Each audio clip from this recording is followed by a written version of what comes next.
Welcome to Geeks Corner. I'm Mr. Daps. I'm Katie. And we are happy that you're here tonight as we geek out about a lot of stuff. So many things. It's a big entertainment night tonight. Isn't Geeks Corner always entertaining, Mr. Daps? Depends on how you look at it. I feel like we're news reporters in our new setup, so that's why I just kind of did Our that. new old setup. Yeah, we're this back. Is very similar to what we used to be. It's always pandemic. Yeah, it's always slightly different because we don't actually pay attention to what was before.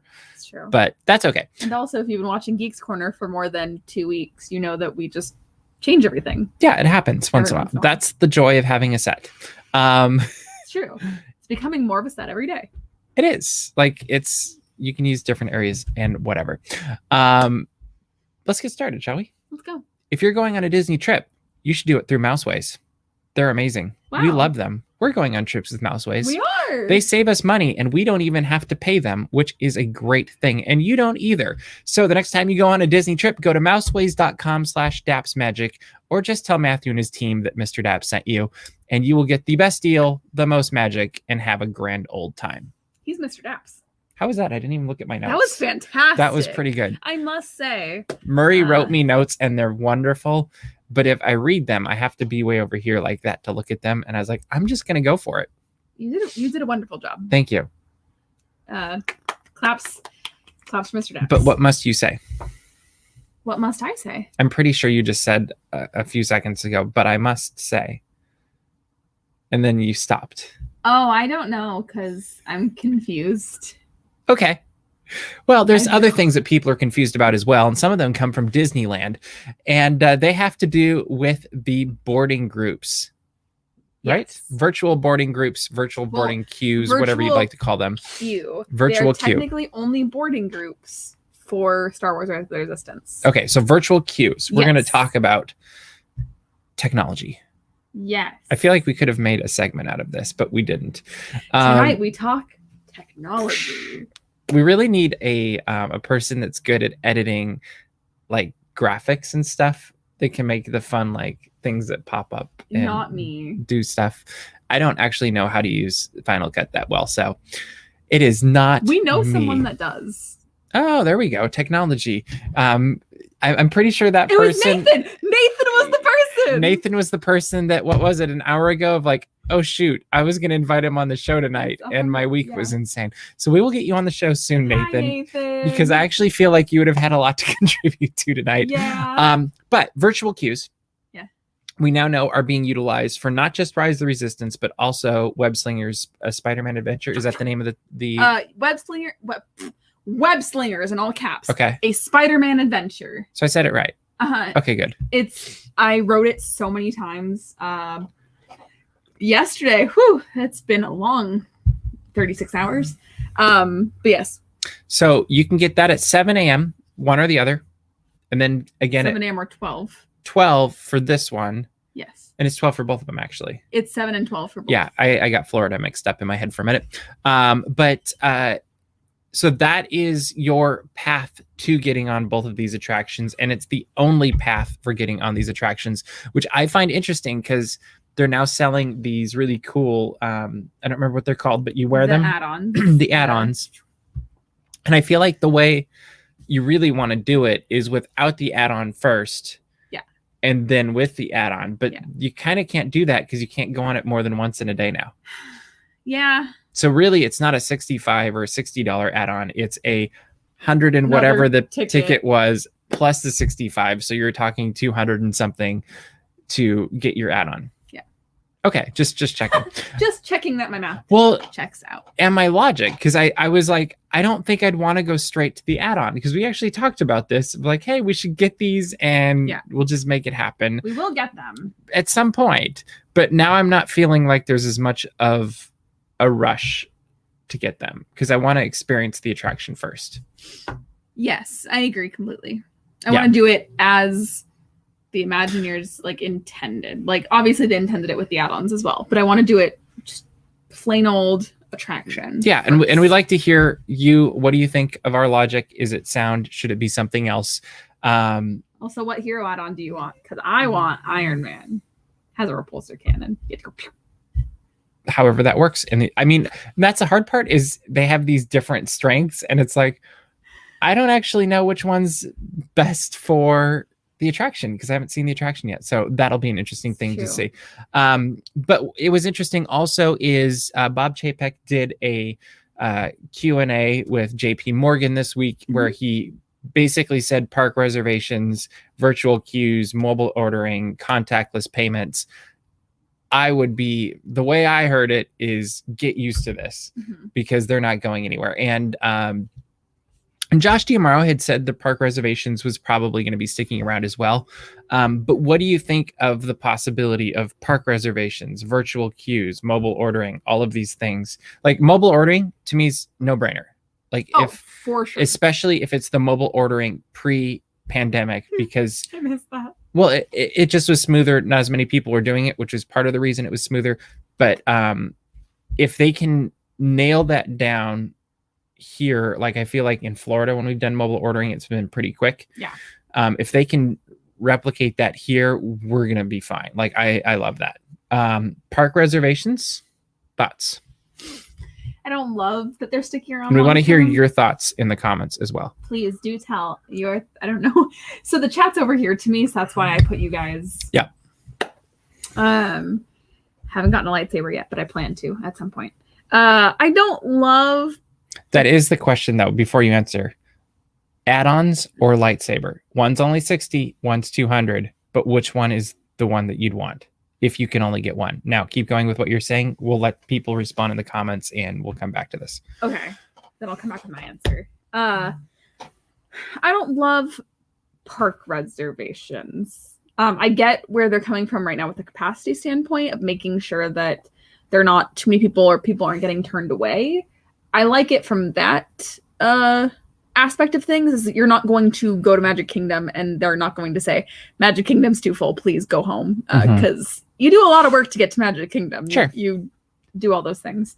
I just feel like sometimes I've seen a couple of friends go on vacation and they can buy all their tickets, but they just can't get park reservations for certain parks or what have you. I personally haven't had any troubles with it because I also haven't been to Walt Disney World yet. But even for here, I haven't had a ton of trouble with it. It just seems like a lot of work. Well, I think it's going to be interesting to see how the supply and demand continues on with the need for park reservations. Yeah. And that's really going to come down to another thing that he was talking about, and that was getting the most yield out of tickets and how they can create different levels for different people.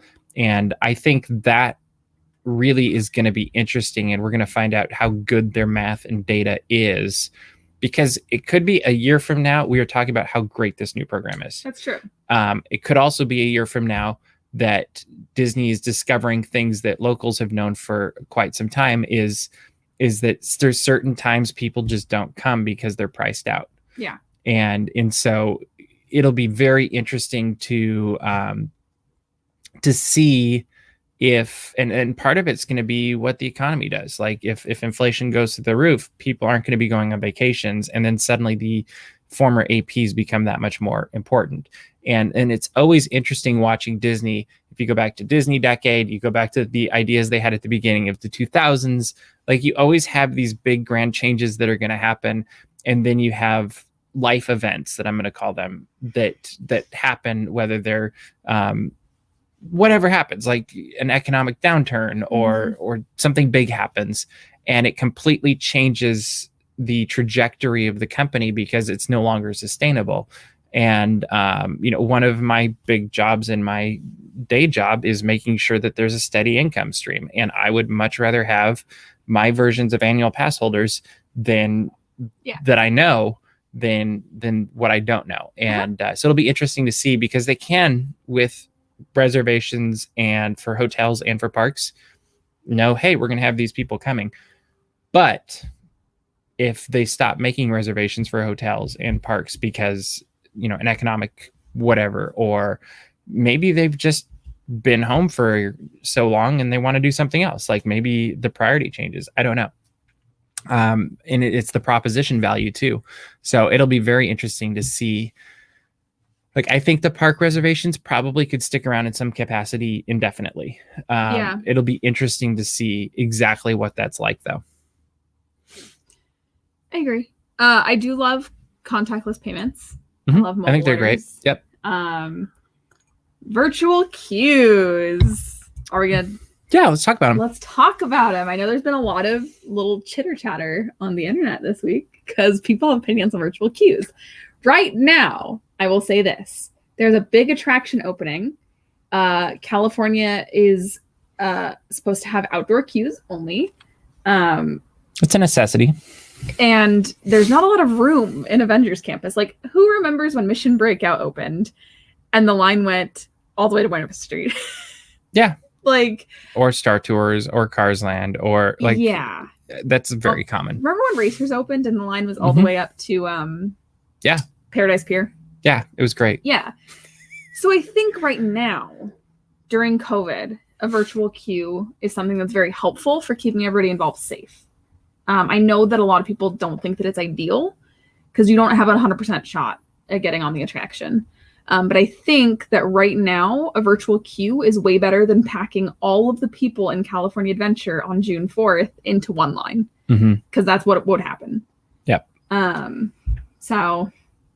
Yeah, it's going to be interesting. And I have mixed feelings on it because on one side, I really like the virtual queue. It saves me a ton of time. Totally. Like, you can do other things. I think that's great. On the flip side of it, I think back to the 90s when we were young and going to Disneyland, and part of the Disney experience was, hey, I'm going to wait for this attraction or this show for a longer time because it's more important to me than going on these 5 other attractions. Or seeing a parade or, whatever it is. And there's a give and take. And for some people, maybe it's like, hey, I really want to do Web-Slingers, or I really want to do whatever it is. And I don't really care if I get to do anything else as long as I just do Web-Slingers in one day. And that's worth the $209 for a park hopper or whatever.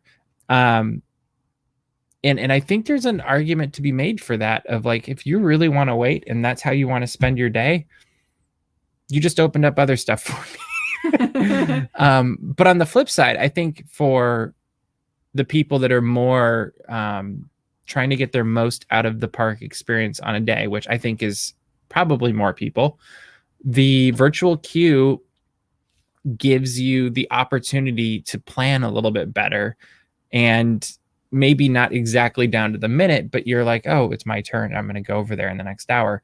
And that is probably a gift, especially for people with families and whatever, like kids that don't want to wait in line for 3 hours. Or I also think of all the times we have been holding a Rise of the Resistance virtual boarding pass and the amount of times the attraction has gone down. Yep. If we were standing in that line, it would have been 6 hours. You either Easy. stand here or you get out and you lose your place. Yep. Again, it's kind of a bummer of, darn, I'm not going to go on it. And you see it and you see the boarding group stall and you're kind of bummed out. But you're not physically in that line. Yeah. You're not taking your entire day having people rotate out to grab snacks or... Which can be fun, but I do feel like the virtual queue probably does open up for a bigger group of people a more fun experience. Yeah. And so I'm finding myself leaning towards like, hey, virtual queues are pretty good. Yeah. I don't know that I want them for everything, but no, not like. But I think for big ticket attractions, like if we're gonna say e-ticket attractions, I wouldn't be surprised if we see this for the Quinjet as well, which is gonna if and when it happens, be a couple years out. Hopefully. I'm not saying if. I'm going to keep a wishful thinking cap on and say when the Quinjet attraction opens at Avengers Campus. Honestly, that will be the coolest thing in DCA once it opens. I'm very much looking forward to it. I think that's I think the big ticket attractions, I see nothing wrong with the virtual queue. Okay. So you're all for it. I think it's great. Okay. I don't want to wait in an 8-hour line. I'm sorry. That's not my vibe. That's fair. Well, and I think you could do things like Radiator Springs Racers, as Bailey's saying, would be great for that. Guardians would be great. Like Soarin' could be great. And it really, the trick is like, what do you do with these people then that are no longer waiting in line? Because you do need to put have them somewhere. Yeah. And so I think that's why it can't be for everything. Well, and it changes the capacity at some level. Yeah. And actually probably lowers it now that I'm thinking about it. But it'll be interesting to see how that plays out and what things look like a year from now. Like, I think that will be very interesting, and what ticketing, passes, whatever that thing looks like a year from now, because you just can't predict at this point. And I feel like the language that's coming out isn't aimed at local consumers. So we'll see what happens. Agreed. But I do like the more shows, more parades, and more food options, Clocky. Those are all good things all of the time. Eating pretzels with cheese. So going back to our conversation earlier, it looks like lightsabers took the lead. I did see a both in there, but honestly, that's what I would choose too. If I had to pick one, it'd be a lightsaber. It'd be a blue lightsaber. Yeah, I would rather spend $200 on the lightsaber and the experience than $65 on the add-on. Yeah. Well, and the other thing is you can take really cool pictures with the lightsabers, like Millennium Falcon or by the X-Wing or the Panini. But I never got one. And I still regret that a lot. I really wish I got a lightsaber. But now you want to wait. Like, because I want the full experience. Yeah, I agree. I know it'll be more expensive by the time I actually get around to it. It already is. But that's okay, because it's worth it. It's a lightsaber. Let's move into... But are you going to take a picture with the add-on? Probably not. I just can't imagine, like, standing in front... I don't know. Yes. Okay. Well, we learned this week... Well, we saw the first teaser for Eternals from Marvel Studios, which this is a very different style so far of movie. It kind of reminds me a little bit of the original Thor in the fact that it's just stylistically so different than what we're used to. I see that. And I also like that they showed us a lot of things without really showing us anything. Which I feel like Marvel does a lot of that. Yeah. They show you a lot of things. We were both kind of discussing this with that. This is kind of what you get with Marvel trailers, is you don't really know what to think at first. Some people are really excited. Well, and I'm... But I think those people know a lot more. I was just saying, we don't know a ton about Eternals completely. Like, we're going to bring an expert in before... Yes, Nathan will be in before Eternals comes out to be like, this is why you should be excited about this. And we'll be like, oh, okay. So they're not leading the Avengers. But you know, I'm gonna guess not. But I am curious to see. I feel like this could be one of those things where it has a slow burn and then at the end it really takes off. Or, you know, there's a couple. I feel like it's I could be wrong. That's just what it looks like from what was it, a minute or whatever we saw, 2 minutes we saw. What did you think of the trailer teaser? I love the song choice. Really fun. Always gives that apocalyptic vibe. Yeah. I don't know. For one, it's really weird to see Angelina Jolie in the MCU. I don't know why my brain's having a hard time wrapping my mind around that specifically. Just doesn't work in my brain. I will admit I saw her and immediately thought of Maleficent, but keep going. Agreed. And I'm sure by the end of the movie, that's not going to be a problem. Agreed.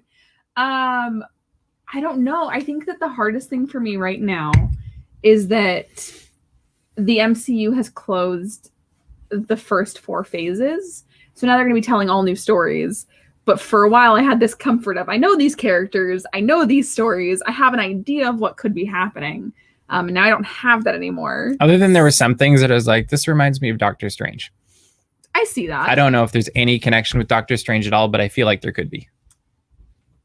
So yeah, I don't know. I'm not excited, but I didn't watch it and go, oh man, can't wait to watch this. Which is very common if you watch lots of Geeks Corner episodes, is Marvel, especially Marvel, I guess. Especially Marvel.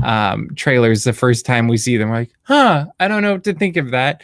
We'll see how this turns out. And then by the time it gets out, we're like, can't wait. Although a really fun game you should do, if you go back and watch the first episode of Geeks Corner I was ever on, that week we talked about the Force Awakens trailer that dropped. Oh, yeah. So you guys should go watch what I said about the Force Awakens trailer dropping. That's fun. You should go do that. There you go. Episode... it was 502, but not number 502, if that makes any sense. So season 5, episode 2. which if you do the math, you can figure out what episode number it is. Because we've actually tried to go back and retcon this and make all of our episodes by number. Numbered? So we're at, what is it, 556 or something? Is that where we're at? That's a great question. 557. 557. So I have sat in front of a camera for 557 consecutive weeks on Geeks Corner as of tonight. That's a lot. Yeah, I just had to update my got a running total, fun fact, guys, of how many episodes everyone has. Yeah, we're gonna have to turn back or come back to that. So giving it the guess, 2 thumbs up, sideways, what's your thing? I'm gonna say like a thumb and a half. I think it's gonna be a 2 thumbs up movie. Okay. I think the amount of talent connected with it. That's fair. And Marvel is it's got a good track record. I think it'll be another 2. Fair. And I think the fact that it's different enough is really gonna intrigue me and pull me in. Sure. Another trailer we got this week was from Loki. It really wasn't a trailer. It was 30 seconds of him explaining his life. It was a recap. It was a recap from Tom Hiddleston about Loki. That's what we're trying to say. What did you think of this one? That was really, really fun. Especially when I was like, how is he going to do this in 30 seconds? And then they had that little Loki twist on it. I thought that was very fun. I really enjoyed it. I'm really looking forward to the Loki series.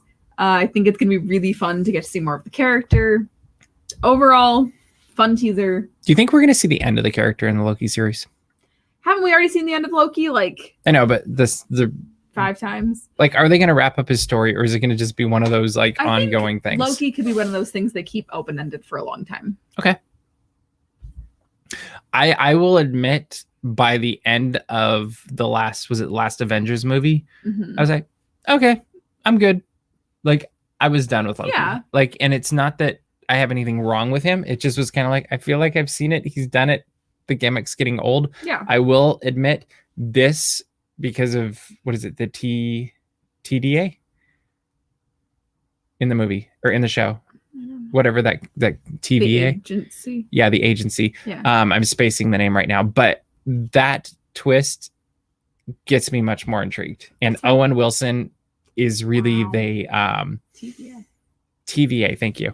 The Owen Wilson thing is what I'm more interested in. Like, I feel like that dynamic of pushing back and forth is way more intriguing than if it was just Loki. Sure. And it, if he became a more threatening villain, that'd be great too. I'd be fine with that. But I do feel like there's a little bit of just like, I want to see something new with him because he's kind of predictable. That's fair. Even in the last movie, it was like, well, of course he's going to do this. And he's great, but I want to be surprised. Okay. Lady Loki. I'm seeing lots of people love Loki, and that's, I think, completely fair. And honestly, he's one of the greatest characters to see in the parks. That's true. Like, very entertaining. I just, maybe we need more Loki, not less, because with the amount of time we're getting, that's why we're getting the same stuff. I don't know. Brain stuff right there. I don't know. Will you be watching it every week religiously? Yes. Or okay? Yes. You know what show I've been watching religiously every week though? I'm sure I do, but it's been the surprise. I don't know if I'd call it a hit, but it's been the surprise heartworm of the year, and that is the Mighty Ducks Game Changers. You haven't watched it yet. You need to watch it. You all need to watch it. It's surprisingly good. Story of Daps, as I've been told. It's actually, and this is the funny thing, is it's kind of predictable. It's not the greatest show in the world, but it's very heartwarming. Emilio Estevez is exactly what you would hope he would be. And it just, like, you walk away from each episode going like, that was really good, even though I knew exactly what was going to happen. That's how I feel about High School Musical series. Yeah, it's the same sort of thing. Like, it's the same sort of thing. But I grew up with the Mighty Ducks, and you grew up with High School Musical. So, wow, we really found something out here. There we go. But especially there was a moment, and it was very heartwarming. In this season? At this season, this last episode that came out on Friday, and it was, when people put themselves out there, even when they look silly, we never laugh at them. We always cheer for them. Like, and I was like, "Aw!" Like, I got very teary. That whole episode made me cry. But it's really heartwarming. And again, it's one of those things where you should watch Mighty Ducks. I know. I should also watch, at all the other Mighty Ducks can. I don't actually think you need to though. Like it's a standalone show. Like because I haven't gone back and rewatched them since the 90s, and it's completely okay. Like I trust they you. tell you enough about what happened.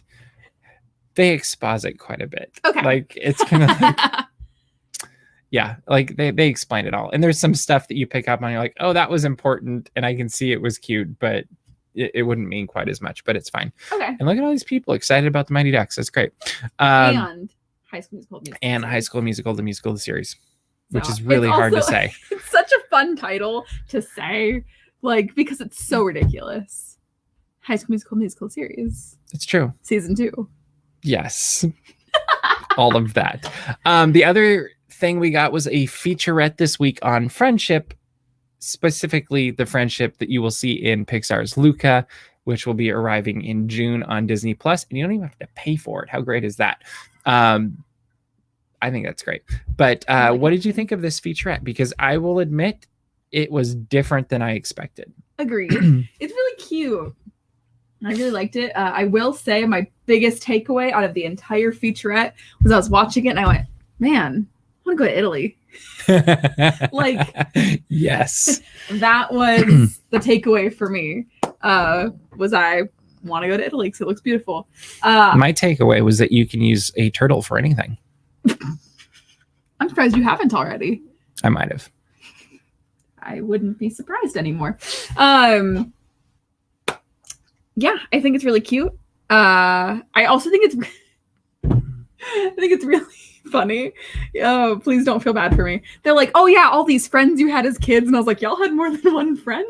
Like, I didn't. That's funny. You could laugh. But I think that's interesting because you don't laugh, it's just sad. Well, no, in the featurette, the director talks about how he had that friend and how that really set him up to do what he's doing now. And I think there are those people in your life, and it's not always when you're little kids, but there are people that come along that are good friends that are just crazy enough to go and try that whatever thing. And you're like, oh, well, they survived.